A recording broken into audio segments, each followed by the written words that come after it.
เมื่อสูงพี่น้องเขากูก็กูเจ้าอยู่ค่ะอ้อเมื่อในวันที่8เดือนธันวาคมปี2524ข้าเฮาเลยหยิบเอาข่าวหลายๆหัวข้อเส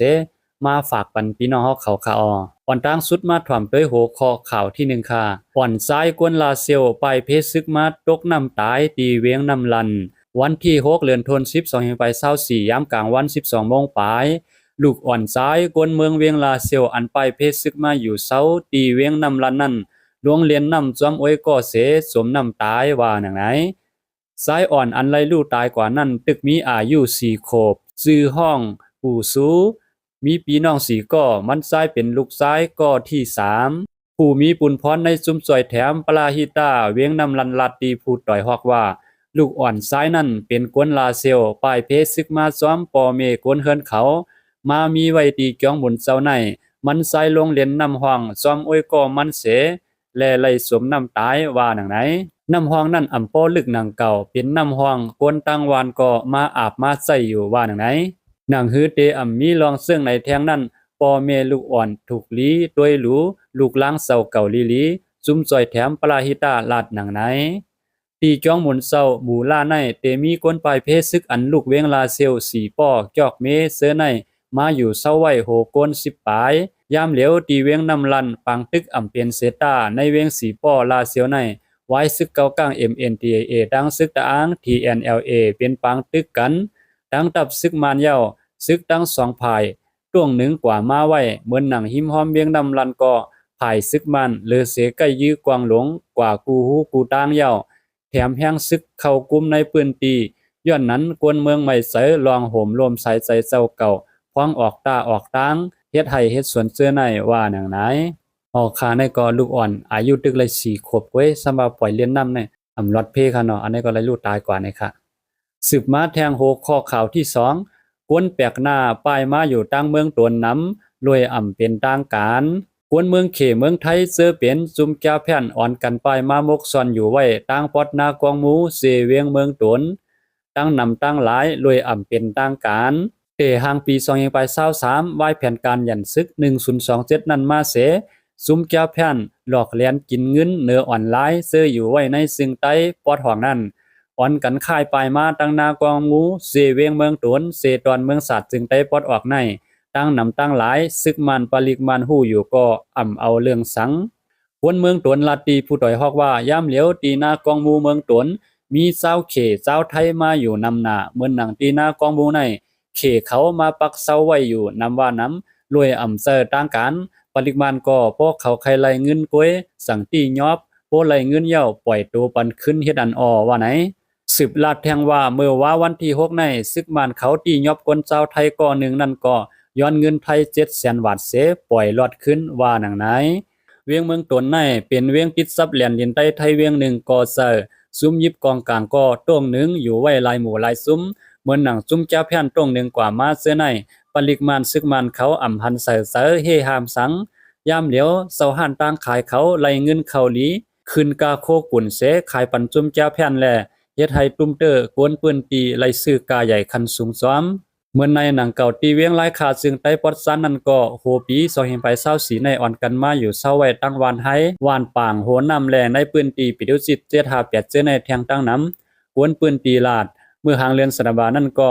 เมืองเขมีปีซึกมานให้ตียอบซุมเจ้าแผ่นปันตีเวียงหมู่เซซึ่งใต้ปอดหองนั่นก็ตียอบไหลนับโหปากเสส่งสู่ตั้งเมืองเขพอเปลี่ยนก้นเมืองโฮมตุ่มซ้ำซึกมานใช้เอาเงินเขต่อก็20,000 ยอนกว่าถูดออกกวนปืนตีหมู่เซลัดเนหนังไหนออกข่าวข่าว2 6ข้อในก็ไล่ปึงอิงเอามายิงเสียวขาวแต้มต่างไว้ในสื่อข่าวผู้ต่อยฮอกมีเสียงหนังในข่าวสืบมาแทงโหคอข่าวที่3กวนเมืองมานสีปากป้ายอันออกคอกมานั่นเมืองไทยส่งปันขึ้นในมือของสีซึกมานห้องการผ่ายปืนเผาตับซึกมานปืนเผาไว้เมื่อวันที่5เดือนธันวาคมปี2024ในว่าย้อนลองตั้งกูลองเสแห่งการอันไรถูกตียอบปีเมืองไทยสีปากปลาย5ก้อนั่นภายเฮาคาเลยรับเอาขึ้นตีกิกหลานเลียนดินไทยนั้นยาวแห่งการอันตียอบไรเสถูกส่งขึ้นในเดือนธันวาคมปี2024เตมีซ้าย3ปาก32ก้อยิง73ก้อในข่าวตั้งยึดอำนาจนั้นย้อนการเมืองการซึกอ่ำยิมเศร้าแลไล่ปลายเข้าในเมืองไทยตั้งนำเสภายเจ้าหน้าที่ไทยเขาก็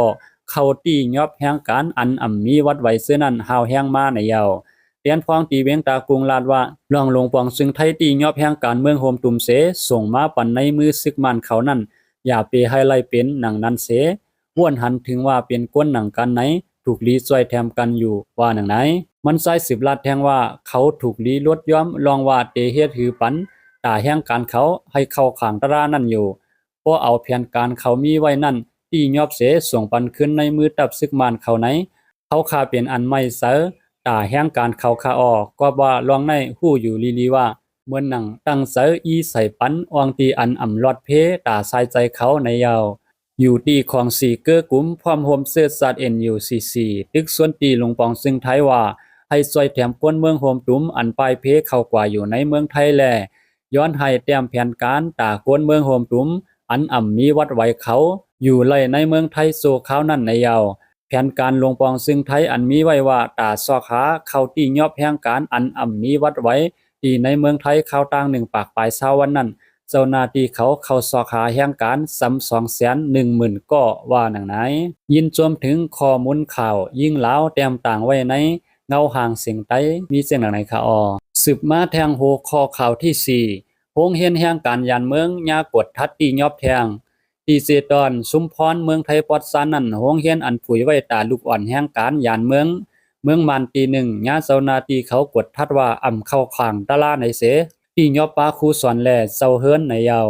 เจ้าหน้าที่ภูมิปุนพรเขาลาดกว่าที่สื่อข่าวว่าเมื่อนาในมีก้นเมืองหลีป่องข่าวมาว่าในปอกอย่างงามนาศักเวียงชุมพรนั้นเขาล้อมผุยปางสอนดิกมานไว้ในแลสังไลป้าตั้งภายห่มรวมภายพ้องงำภายป้ายปัญญาเสเวียงเขาเสอ่อนกันกว่ากดทัดด้วยเมื่อป่วนมาวันที่3เดือนธันวาคม2524นั่นว่าหนังไหนอ่องตีนั้นเป็นอ่องเฮิรนจันเหลียวมีในส่วนหมากอุ่นยานไก่ตั้งหลวงมอคากิโลมีหมอสอนยิงเศร้ามันชื่อห้องมาตินเทอายุ37ปีและลูกอ่อนสั้นเงามอคา10อ่อนกันสอนลิกอยู่เมื่อต้องถามด้วยซึ่งโรงเรียนนั้นมีไว้อนุญาตปิดคุยเจ้าของเป็นนายสร้างเมเลงยังการซื้อห้องนางอาริยามันนางลาดว่าเป็นลูกอ่อนกวนเหตุการณ์ในสวนกล้วยพ่อแม่เขาโลกว่าเหตุการณ์และเอาลูกอ่อนมาฝากเฮียนดิกไว้โหคำพ่อแม่กว่าการมาเสมาหับเมื่อเฮินกาอองสอนลิกไล่ขาดปันเขาเยเลือนไหล 40,000 บาทเงินไทย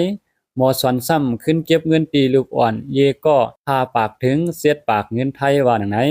เป็นหือก็เย้าย้อนเปือไล่ขว้างเสปืดไว้โรงเรียนแลเจ้าหน้าที่เขาซิมเอากว่าปาตั้งแปลนปุ้นกำซึมปับลิกผืนลายเครื่องใช้ในการสอนหมอสอนก็เตญาเอาตามตั้งพิษว่าลอยลองหมายมีเหตุการณ์เมียวอันไล่ขว้างเจ้าเฮือนก็ญาเอาตั้งพิษปันอองตีผุยโรงเรียนไล่ขว้างในเยาที่เมืองไทยปอดซานในไว้เสโรงเรียนแห่งการยานเมืองตี1ห้องความซื่อสัตย์ความต่างสมปิวเมืองบ้านแลญาเจ้าหน้าที่เขาสั่งปิกอึด8เมื่อเหลือนป่วนมาเสมีรองกวดทัดตั้งโรงเรียนแทงหลายตีโรงเรียนแห่งการยานเมืองในเซดอนสุราษฎร์ธานีถูกซ้อมปักเปิงญาเอาตั้งพิษ6ตี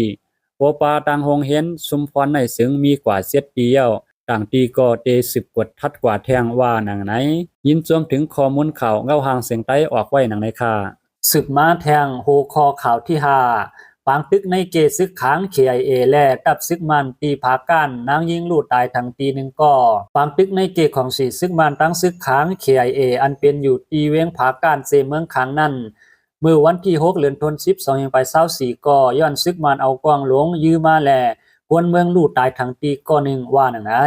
กวนในปืนตีลัดกว่าที่สื่อข่าวคิดทิศมีเดียว่าตั้งแต่เมื่อวันที่6เดือนธันวาคม2524ข่าวยาม 8 โมงกลางค่ำถึงกลางในเช้าซึกมันเอาเครื่องกองกลางหลวงยื้อมาใส่ซุ้มซึกขัง KIA ถาดไว้ปางตึกตีผาก้านอันเป็นในเกซึกมันตั้งซึกขังในเย็นกว่าเมื่อโหเรือนทวนเก่านั้นกำหนึ่งเสเตเป็นปางตึกกันขึ้นในวันที่6เดือนธันวาคมสองเฮียงไป24ในคืนว่าหนังไหน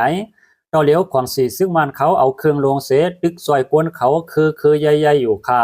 ปางตึกเตเป็นตั้งขึ้นถาดเสกำย้อนซึกมันเอาเครื่องลงเสยื้อมาแลหมากมาตกดีหิมล้านน้ำเนงมีตาสู้ในปอกกาดเวียงหลวงผาก้านนั่นค่ะเตื้อยานางยิงข้าวอายุ56ปีก่อนหนึ่งแลนางยิงก่อนนั้นลูกตายทั้งตีว่าหนึ่งไหนย้อนซึกมันเอาเครื่องหลวงยื้อจอยถาดแลกวนเมืองก็อ่อนกันกูเหไม่เสอสุดไว้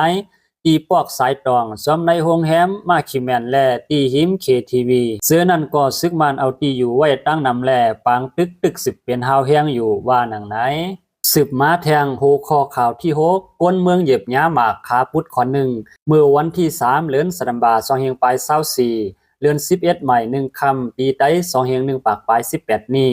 ยามโหคำนั้นมีคนซ้ายก่อหนึ่งอำผู้ซื้ออยู่วันลอยซ้ายเจเวียงกดขายซึ่งใต้ปอทองกว่าหาโวหากวายตีนอกวานเสกว่าเหยียบหญ้าหมากเหยียบเอาขาพุดกว่าคนหนึ่งว่าหนังไหน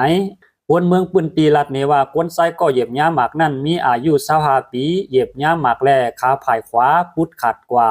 หรือนั่นสักหมากแตกตื้อซับจอมขาผายซ้ายจอมมือจอมตัวคิงมันใจหาวแห้งเหมือนกันเส